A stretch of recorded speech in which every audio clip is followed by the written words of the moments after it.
আসসালামু আলাইকুম।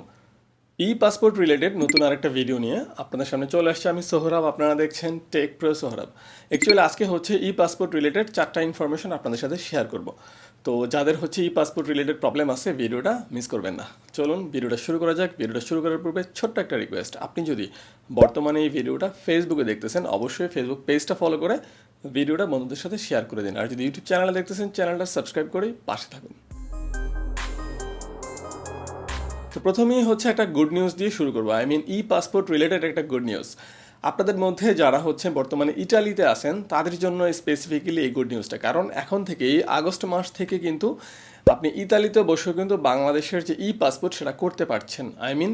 ইতালিয়ান যে রোমে যে বাংলাদেশের যে হাই কমিশন আছে, যে মিশন আছে, সেখানে কিন্তু এখন থেকে ই পাসপোর্ট করা যাবে। সো আপনি যদি ইতালিতে থেকে থাকেন, আপনার যদি এতদিন এমআরপি পাসপোর্ট থেকে থাকে, আপনি কিন্তু এখন ই পাসপোর্টে কনভার্ট হতে পারবেন। কারণ এই আগস্ট মাসের 1 তারিখ থেকে কিন্তু ইতালির রোমে যে বাংলাদেশ হাই কমিশন আছে সেখানে ই পাসপোর্ট করা যাচ্ছে। সো আপনি চাইলে যদি ইতালিয়ান প্রবাসী এখন হয়ে থাকেন, আপনি ইতালি থেকে কিন্তু ই পাসপোর্ট করতে পারতেছেন।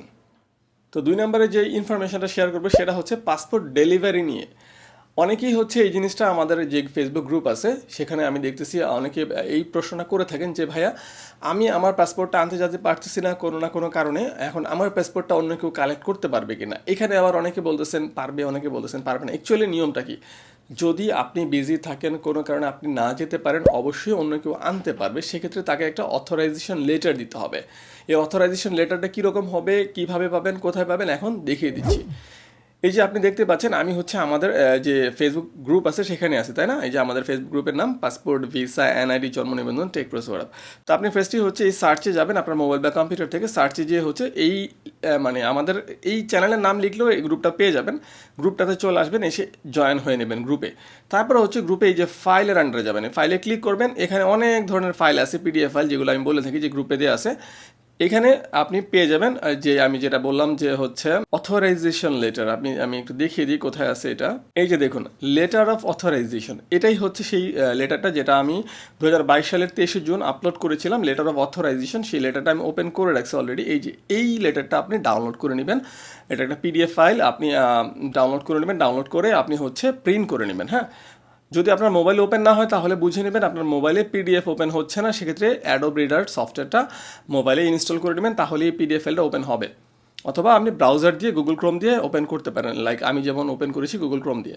তো এখানে কী লেখা আছে, আপনি এখানে ডেটটা দিয়ে দিবেন। তারপরে হচ্ছে to deputy director regional passport office, আপনি কোন পাসপোর্ট অফিসে থেকে কালেক্ট করবেন সেখানে সেটা নাম লিখবেন। Letter of authorisation for passport collection, এটা লিখে থাকবে ডিয়ার স্যার তারপরে হচ্ছে আপনার নামটা এখানে লেখা থাকবে, যেটা আপনার পাসপোর্টের নাম সেটা লিখবেন। বিয়ারিং এনআইডি নাম্বার, আপনার এনআইডি নাম্বারটা লিখবেন। Authorize my representative to collect my passport on because of my unavoidable circumstances, মানে আপনি যেতে পারছেন না, এই জন্য আপনি অন্য কাউকে হচ্ছে অথরাইজ করতেছেন আপনার পাসপোর্টটা কালেক্ট করার জন্য। Authorized person's details, information, NID copy are given below and her signature is verified by me. মানে আপনি যাকে অথরাইজ করতেছেন তার হচ্ছে ইনফরমেশনগুলো দিচ্ছেন, তার নাম দিচ্ছেন, তার এনআইডি নাম্বারটা দিচ্ছেন, তার সিগনেচার এখানে থাকবে। এই যে বক্স, এই বক্সে এখানে তার নামটা লেখা থাকবে, তার ন্যাশনাল আইডি কার্ড নাম্বারটা লেখা থাকবে, তার সিগনেচারটা থাকবে, যেটা আপনি বলতেছেন আপনার মাধ্যমে ভেরিফাই করা হয়েছে। এবং অবশ্যই তার এনআইডি কার্ডের একটা কপি নিয়ে যেতে বলবেন। আর আপনার যে ডেলিভারি স্লিপ সেটা তো অবশ্যই নিবে। আর এই হচ্ছে যে অথরাইজেশন লেটারটা নিবে। তারপরে কি লেখা আছে, it will be highly appreciated if you extend your kind cooperation about this issue sincerely। তারপরে হচ্ছে এখানে আপনার নাম, আপনার সিগনেচার থাকবে।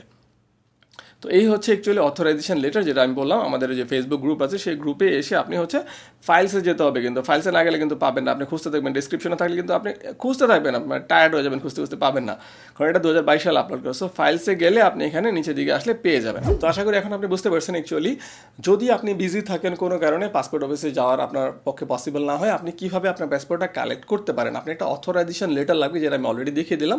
কীভাবে ফিল আপ করবেন সেটাও তো বলে দিলাম। আপনি জাস্ট ফিল আপ করে যে কাউকে দিয়ে আপনার পাসপোর্টটা কালেক্ট করতে পারবেন।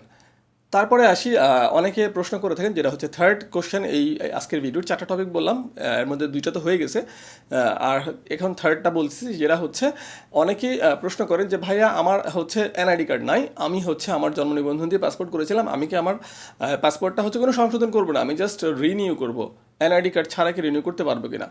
যদি আপনি দেশের বাইরে থাকেন তাহলে পারবেন, বাট দেশের ভিতরে থাকলে আপনার বয়স যদি 20 বছর ক্রস করে যায় আপনি আর পারবেন না। বয়স 20 ক্রস করা মাত্রই আপনাকে ন্যাশনাল আইডি কার্ড ছাড়া আর পাসপোর্ট রিনিউ করতে দিবে না, সংশোধন করতে দিবে না, নবায়ন করতে, সংশোধন রিনিউ মানে তো নবায়ন, তারপরে হচ্ছে আপনি হারিয়ে গেছেন রি ইস্যু করবেন সেটাও দিবে না। আই মিন বয়স 20 ক্রস করলে আপনি যদি বাংলাদেশে থাকেন আপনার ন্যাশনাল আইডি কার্ড লাগবেই, কোনো ওয়ে নেই।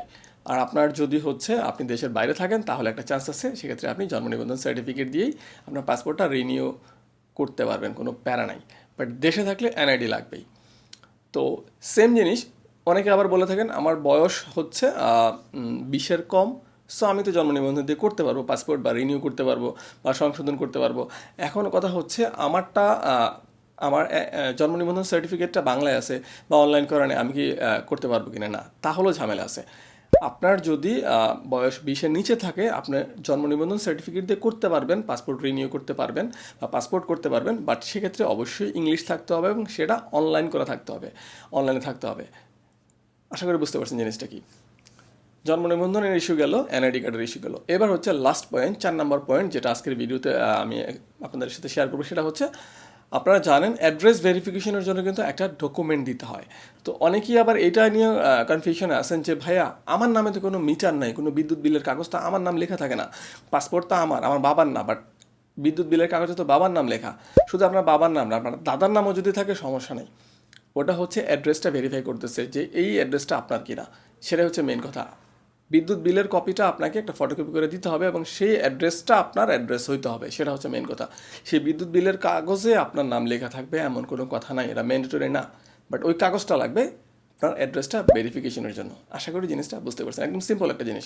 জাস্ট আপনার বাসার বিদ্যুৎ বিলের কাগজটা দিবেন, সেখানে যার নামে লেখা থাকুক, মানে বিদ্যুৎ বিলের কাগজটা তো যার নামে মিটারটা করা আছে তার নাম আসবে, কোনো সমস্যা নেই, সেটাই আপনি দেন। আপনার বাবার নাম থাকুক দাদার নাম থাকুক সমস্যা নেই, সেটাই দেন, কোনো প্রবলেম নাই। আশা করি বুঝতে পারছেন। তো 4টা ইনফরমেশন শেয়ার করার মতো ছিল, যেটা ফার্স্টে বলছিলাম 4টা ইনফরমেশন শেয়ার করা হয়ে গেছে। তো যদি আজকের ভিডিওটা আপনার কাছে ভালো লাগে অবশ্যই ভিডিওটা লাইক করতে ভুলবেন না। আর যদি ফেসবুকে দেখে থাকেন শেয়ার বাটনটা তো একদম কাছেই আছে, শেয়ার করে দিন। আর যদি ইউটিউবে দেখতেছেন চ্যানেলটা সাবস্ক্রাইব করে পাশে থাকুন।